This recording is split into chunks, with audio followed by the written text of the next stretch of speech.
एक बार फिर सियासी नारों ने वहां के माहौल को गरमा दिया है।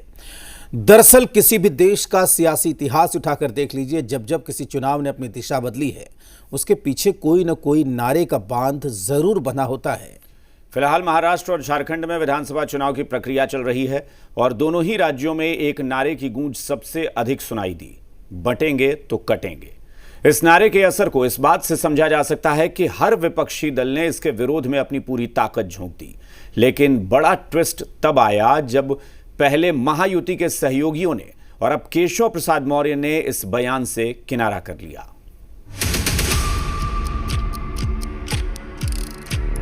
बटेंगे तो कटेंगे, एक रहेंगे तो नेक रहेंगे। बटेंगे तो कटेंगे, ये साधु का काम है। ये पीडीए की ताकत से घबरा करके ये नारा निकाला गया है। बटेंगे तो कटेंगे, ये इस देश का इतिहास रहा है। करीब 4 महीने पहले बांग्लादेश के हालात पर बोलते हुए सीएम योगी आदित्यनाथ ने ये नारा दिया था, लेकिन देखते ही देखते इस नारे ने पूरे हिंदुस्तान का सियासी पारा हाई कर दिया। पहले विपक्ष ने इस नारे पर आपत्ति जताई। लोगों को बोलते हैं बटेंगे तो कटेंगे, ये साधु का काम है, नाथ पंथ का काम है।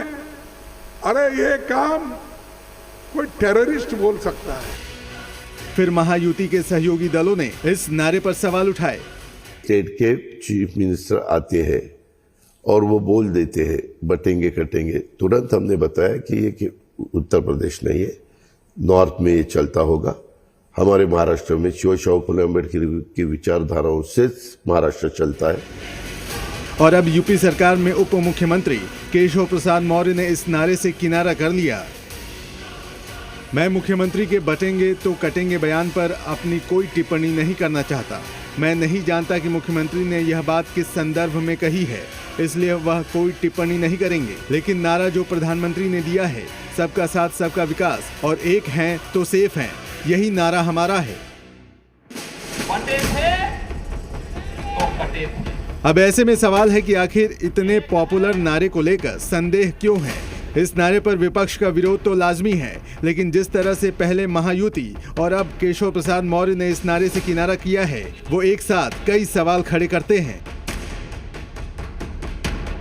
इस बात में कोई दो राय नहीं है कि केशव प्रसाद मौर्य के इस बयान का विपक्ष सियासी माइलेज लेने की कोशिश करेंगे, क्योंकि अब से कुछ घंटों पहले ही अखिलेश यादव ने सीएम योगी आदित्यनाथ और केशव प्रसाद मौर्य के रिश्तों पर तंज कसा था। अंदर ही अंदर भारतीय जनता पार्टी के जो मुख्यमंत्री हैं, उनकी कुर्सी गिराने के लिए सुरंग खोद रहे हैं।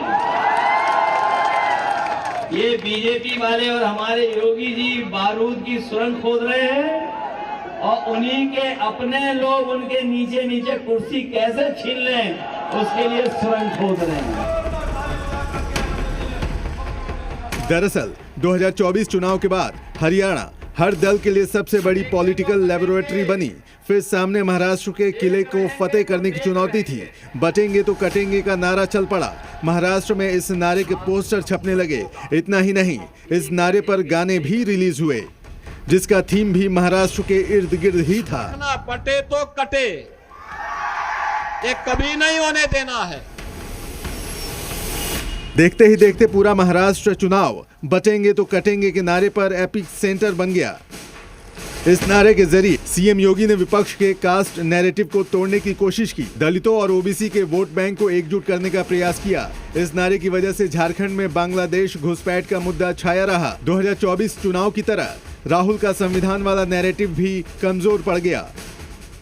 लेकिन पहले महायुति और अब केशव प्रसाद मौर्य के बयान के बाद एक बार फिर सियासी हलचल तेज हो गई है। ऐसे में ये देखना दिलचस्प होगा कि महाराष्ट्र और झारखंड चुनाव में इस मुद्दे का सियासी फायदा किस पक्ष को मिलता है। Bureau report.